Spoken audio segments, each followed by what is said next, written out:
제가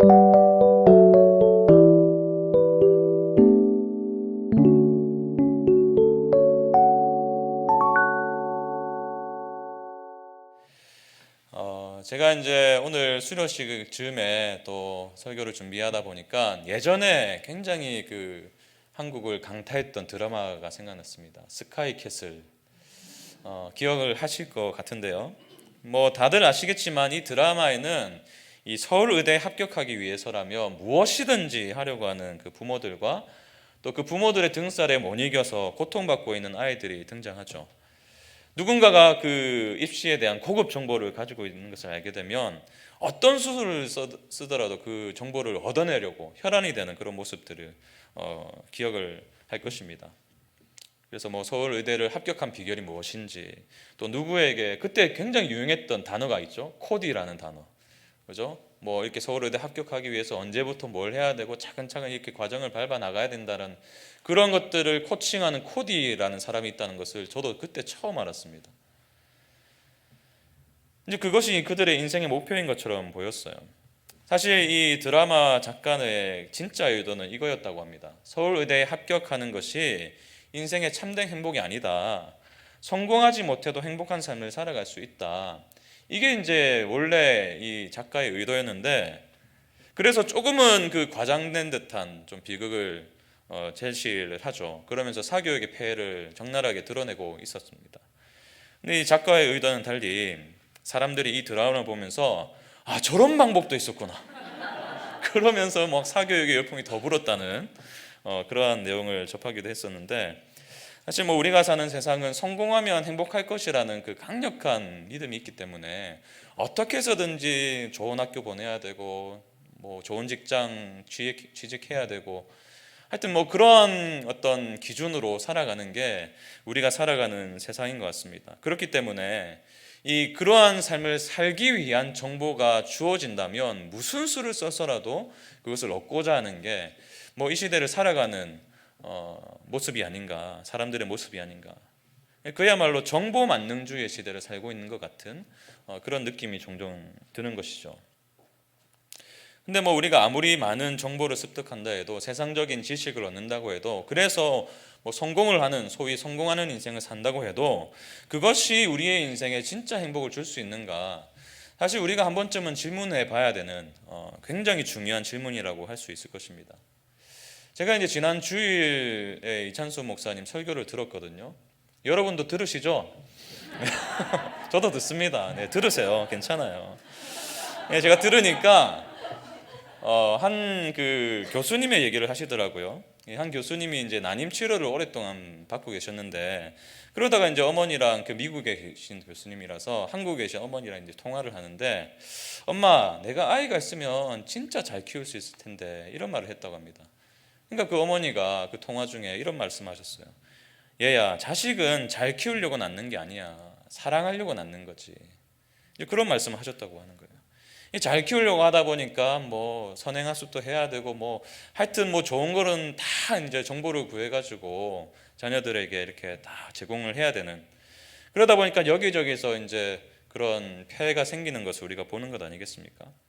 이 세상의 성공만을 위해서 지식 위주의 교육으로 달려가다 보니까 더 중요한 것들을 놓치고 살아가는 게 이 시대의 모습인 것 같습니다. 근데 여러분 생각해 보세요. 예전에는 IQ만 높으면 다인 줄 알았어요. 저도 이제 중2 때 IQ 검사를 했었는데 굉장히 높게 나왔거든요. 그래서 제가 선생님께 불려갔습니다. 그 당시에 전교 1등을 하는 아이와 제가 똑같았거든요. IQ 점수가. 제 자랑하는 게 아니고. 그러니까 이상하다는 거예요. 이 아이가 전교 1등하고 똑같을 수가 없는데 뭐 잘못된 거 아니냐. 하여튼 그런 기억도 나고요. IQ가 중요하다고 여기는 시대가 이제 사실은 그런 한때 그런 시대가 있었지만 이제는 좀 흘러가는 것 같습니다. 뭐 EQ, 감성 지수가 높아야 된다, 이런 말이 나온 지도 오래되었고요. 요즘에는 뭐 SQ라고 하는 단어도 있더라고요. 이게 사회성도 굉장히 중요한 시대가 된 것이죠. 그러다 보니까 이 지식 위주의 어떤 정보를 얻고 지식을 가르치고 그런 것보다는 오히려 더 많이 그 한 사람의 성품과 한 사람이 어떻게 관계를 맺어가는가, 사실 이 시대도 그런 것에 이제 관심을 기울이기 시작했단 말이죠. 그래서 이제 어느 날 제가 이제 한 김수현 씨라는 분의 책을 읽으니까 그분이 한 의사와의 만남의 과정 속에서 나눴던 대화의 내용들을 이렇게 기록했더라고요. 예전에 한 피부과 의사와 대화를 나눈 적이 있다. 그는 서울에 있는 의대를 나와 강남에서 피부과 전문의를 하고 있었다. 그런데 대화를 나누는 동안 의사가 아닌 한 개인으로서 그에게 어떤 개성이나 철학도 느끼지 못했고 오히려 성장하지 못한 아이 같다는 느낌을 받았다. 문득 그에게 지금 행복하냐는 질문을 했다. 그러자 그는 1초의 망설임도 없이 아니라고 답했다. 남들이 보기엔 그럴듯한 직업을 가졌다고 할 수 있겠지만 더 좋은 학벌에 더 큰 병원에서 일하지 못하는 것을 아쉬워할 뿐이었다. 충분히 지금도 먹고 살만하고 또 충분히 세상적으로도 인정받을 수 있는 그러한 직업을 가지고 있음에도 불구하고 단 1초의 망설임도 없이 나는 행복하지 않다라고 말하는, 물론 모든 의사가 그렇지는 않겠죠. 근데 저는 이 글을 읽으면서 이 시대가 추구하고 있는 방향이 낳은 열매가 무엇인지를 선명하게 볼 수 있었습니다. 그렇기 때문에 여러분, 우리가 이 세상을 살아가면서 단 한 번뿐인 우리의 인생을 살아가면서 수많은 정보를 얻는 것도 너무나 중요한 일이겠지만 그래야지 우리가 삶을 살아갈 수 있기 때문에 그것이 필요 없다는 말씀을 드리려는 게 아니에요. 너무나 중요하고 필요한 정보들이 많죠. 그러나 그러한 지식의 축적만을 위해서 살아가고 성공을 위한 지식을 얻는 것, 더 돈을 많이 벌기 위한 지식을 얻는 것, 그런 것도 중요하지만 더 중요한 것이 있다면 그러한 지식이 아니라 지혜가 중요하다고 저는 믿습니다. 이 세상을 어떻게 살아가는 것인가, 이 세상의 처음이 무엇이고 끝이 무엇인지를 우리가 이러한 우리의 인생을 관통하는 지혜를 얻을 때에 우리의 그 모든 가지고 있는 지식들이 제자리를 찾아가는 거예요. 근데 이 지혜가 없으면, 이 지혜가 없는 채로 그저 이 세상에서 성공하기 위한 방법들만을 쌓아가다 보면 인성이 메말라 버리고 삶이 메말라 버리는 그러한 삶을 우리가 참 많이 접하는 것 같습니다. 사실 우리가 많은 성공을 한다 해도 결국에는 우리의 내면에 가질 수밖에 없는 질문들이 있잖아요. 나는 도대체 누구인가? 어디서부터 왔고 어디로 흘러가고 있는 것인가? 죽음 이후에는 어떤 세계가 펼쳐지고 있는 것인가? 사실 세상에 수많은 지식들이 있지만 이 세상의 지식들은 여기에 대한 답을 내리지 못하는 것 같습니다. 그렇다면 어떻게 우리가 인생의 궁극적인 질문, 우리의 인생의 진짜 중요한 질문들에 대한 답을 얻을 수 있을까요?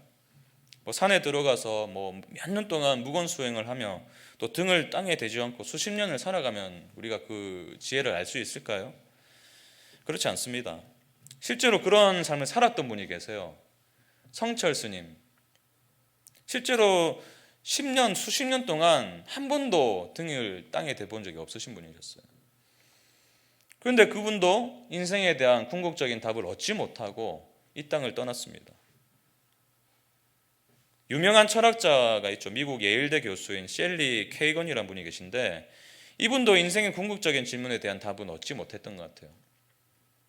죽음이란 무엇인가라는 책을 쓰셨는데 여기 이 책을 제가 쭉 읽어보니까 이렇게 말씀을 하시더라고요. 인간은 그저 놀라운 기계에 불과하다. 그렇기 때문에 영혼의 존재도 없고 영생의 개념도 없다. 이렇게 주장을 하세요. 무신론자입니다. 육체적인 죽음을 피할 수 없기 때문에 그 죽음을 그냥 두려워하지 말고 받아들여라. 또 대면하면서 살아가라. 이게 이제 그의 결론이더라고요. 이렇게 책 한 권을 쓸 정도로 장황하게 설명을 하면서 자신의 주장을 펼쳤지만 제가 느낄 때는 이 예일대에서 십수년간을 철학을 가르친 교수도 인생에 대한 명쾌한 대답, 결국에는 나는 잘 모르겠다. 그 명쾌한 대답을 줄 수가 없었더라고요. 세상의 수많은 종교도 또 학문도 그 어떤 지식도 우리의 인생에 대한 답을 제대로 줄 수가 없습니다.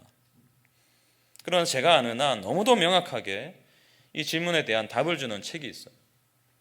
성경입니다. 이 성경은 이 세상이 어떻게 창조되었는지를 말하고 있습니다.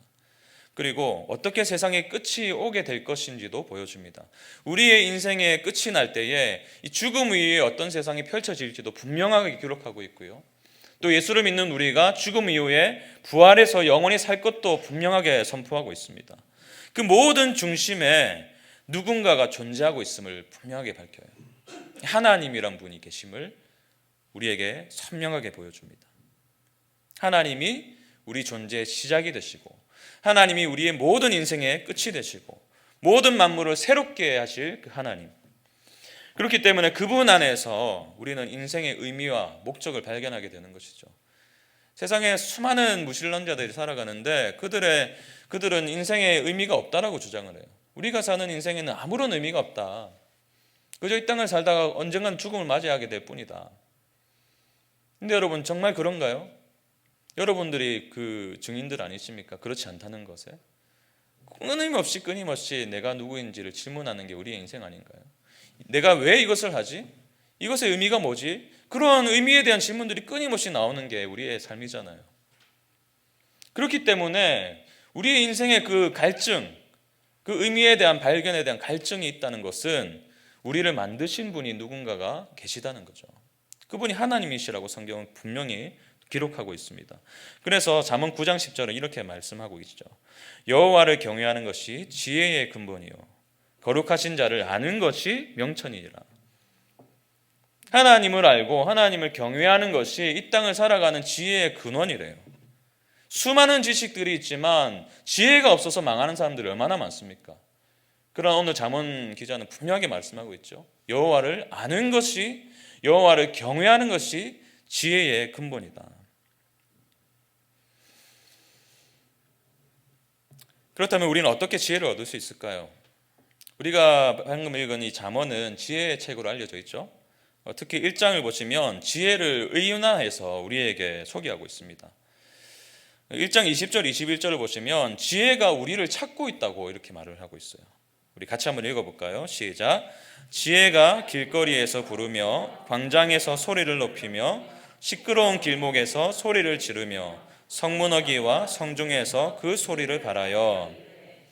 지혜는 많은 사람들이 모인 광장에서 또 우리의 바쁘고 시끄러운 그 일상 속에서 소리를 외친다고 말하고 있습니다. 제발 나를 보라고, 제발 나를 보라고 이렇게 외쳐요. 여기에 내가 있다고. 무슨 말입니까? 이것의 의미는 오늘 우리가 읽은 본문 6절에 나오죠.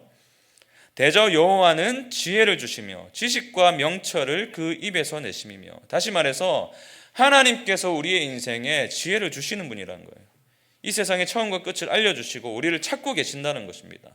그래서 진정한 행복이 무엇인지, 우리를 궁극적으로 만족시키는 것이 무엇인지를 말씀해 주신다는 거예요.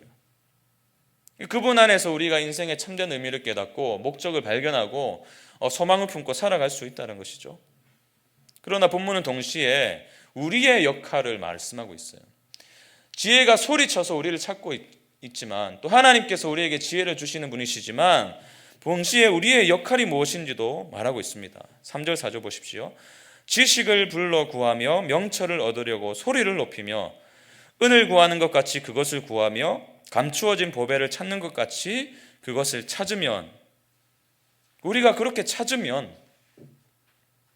마치 돈을 벌기 위해서 은을 구하는 것처럼, 돈을 벌기 위해서 열심히 일하는 것처럼 그러한 노력과 의지를 가지고 지혜를 찾으라는 거예요.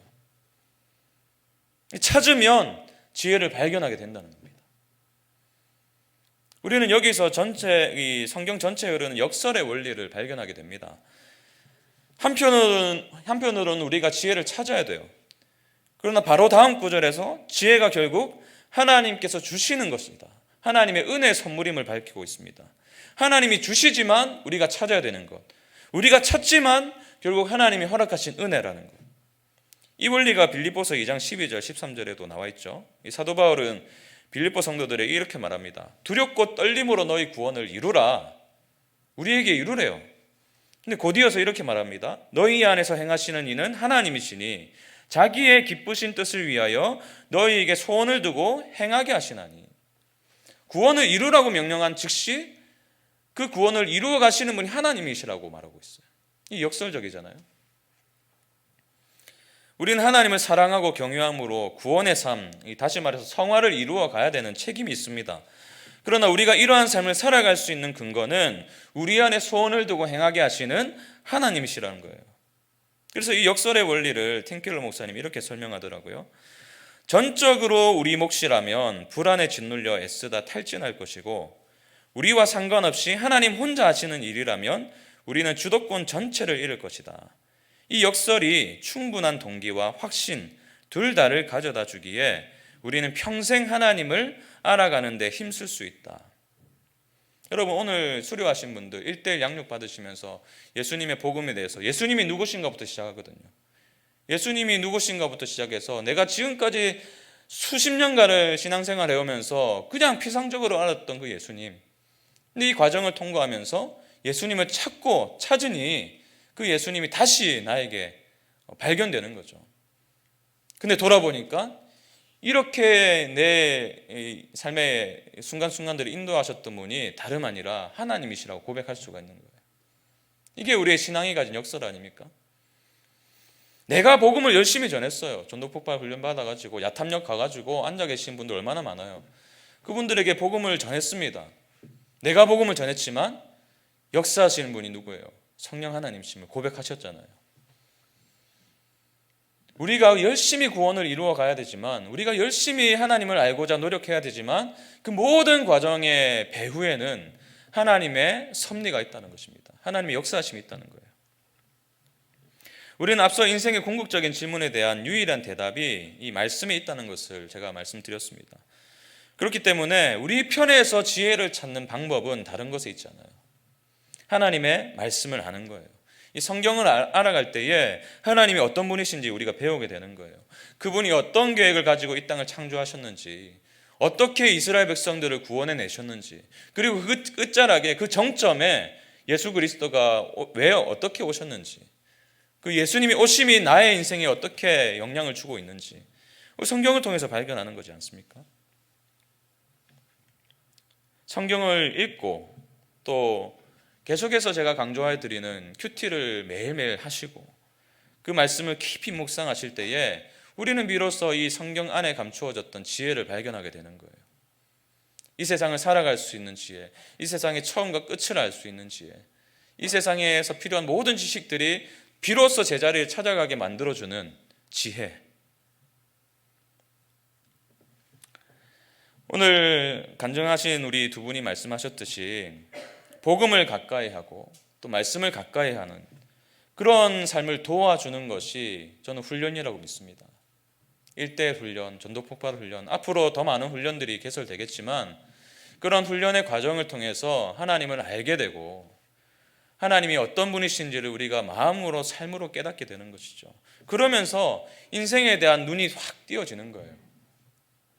지금까지는 이렇게 내 삶에 매몰되어 가지고 내 문제 하면서 한숨 짓고 살아왔다면 이런 훈련의 과정들을 통해서 하나님께서 영적인 눈을 뜨게 하시고 보다 더 높은 위치에서 내 인생을 바라볼 수 있도록 허락하시고 그 과정 속에서 드디어 깨닫는 거죠. 아하의 순간이 오는 거죠.